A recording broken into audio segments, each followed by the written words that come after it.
Hi, my name's Leah Houston, and today we're going to be interviewing C.S. Lewis. Hello, my name is C.S. Lewis.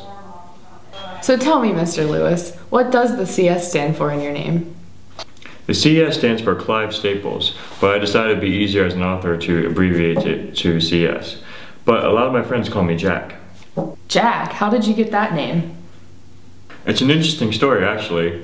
When I was 4 years old, my dog Jaxie got killed by a car, and I refused to be called anything except Jaxie for the longest time. But then eventually I started accepting the name Jack. That is interesting. Now tell me, where were you born? I was born in Belfast, Ireland on November 29th, 1898. Would you mind telling me a little bit about your parents? My father's name was Albert James Lewis, and my mother's name was Florence Augusta Lewis. Do you have any siblings? I have one older brother, and his name is Warren Hamilton Lewis. When you were a child, what school did you attend? I went to a boarding school called the Wynyard School in England. What college did you attend? I went to the University College of Oxford. I only went there for a few months before I had to enlist in the British Army in World War I. You were fighting in a war? Was that scary? It was quite frightening. I got shipped out to France, but early on in combat I got wounded, and it wasn't too long before I got discharged and I didn't have to serve in the Army anymore. What did you do after the Army? After the war, I went back to Oxford to finish my college degree. What degrees did you receive when you were at Oxford? I actually received 3 different degrees. In 1920, I received the first honors degree in moderations, which is Greek and Latin literature. In 1922, I received the first degree in Greats, which is philosophy and ancient history. And finally, in 1923, I received a first degree in English language and literature. Wow, 3 degrees. Was that hard? To be honest, it was a lot of hard work, but I kept my eyes on the goal, kept my nose to the grindstone, and in the end, it was all worth it. So what were some of the accomplishments you made after college? First, I was a tutor of philosophy at Oxford, and then I taught for 29 years at Magdalen College, which is also at Oxford. So something I've always wanted to ask you is, how did you become a Christian? I grew up in the Church of Ireland, but when I was 15 I became an atheist. And one of the reasons why I was an atheist is, even though it's kind of a paradox, I was very angry with God for not existing. And a lot of people that I read, like one person I really liked, Lucretius, one thing that he always says that had God designed the world, it would not be a world so frail and faulty as we see.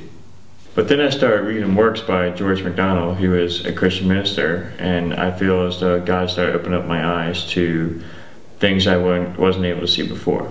And even though God started opening up my eyes to different truths that I didn't want to believe before, I still wasn't too sure. And I explained before that I felt like I was still kicking, struggling, resentful, and darting my eyes in every direction for a chance to escape. I explained this feeling in one of my books called Surprised by Joy. And what I say in the book is, you must picture me alone in that room in Magdalen, night after night, feeling whenever my mind lifted for even a second from my work, the steady, unrelenting approach of him who I so earnestly desired not to meet. That which I greatly feared had at last come upon me. In the Trinity term of 1929, I gave in and admitted that God was God, and knelt and prayed, perhaps that night the most dejected and reluctant convert in all of England. So even though I started to believe in God in 1929, I feel as though I wasn't really a Christian, or I didn't have a relationship with him until 1931, when I was on the way to the zoo with my brother, and I asked the Christ into my heart.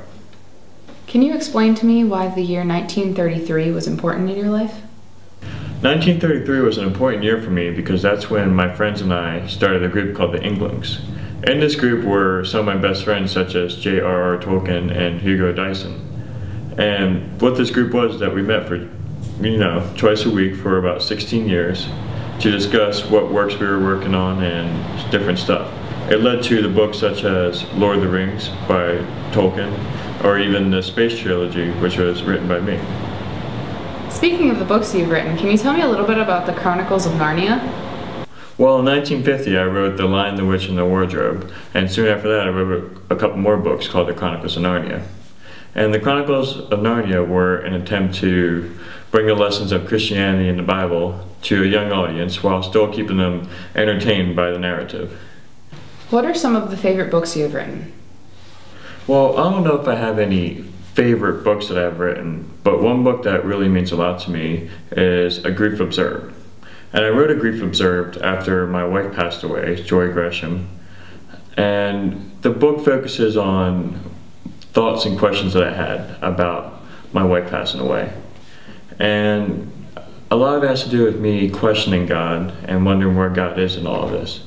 So one of the quotes in my book is, "When you are happy, so happy that you have no sense of needing Him, so happy that you are tempted to feel His claims upon you as an interruption.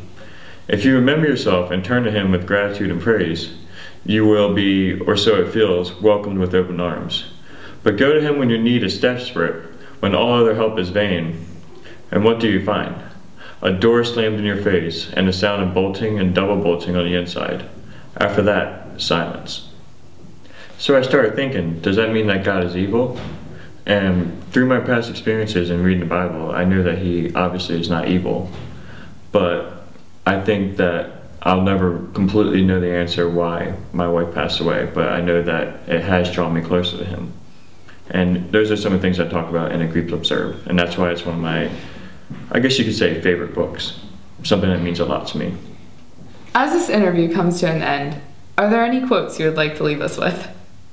One quote that comes to mind, and it's one of my personal favorites, is that there are two kinds of people: those who say to God, "Thy will be done," and those to whom God says, "All right then, have it your way." Well, that's all the time we have for today. Thank you, Mr. Lewis. Thank you, Miss Houston.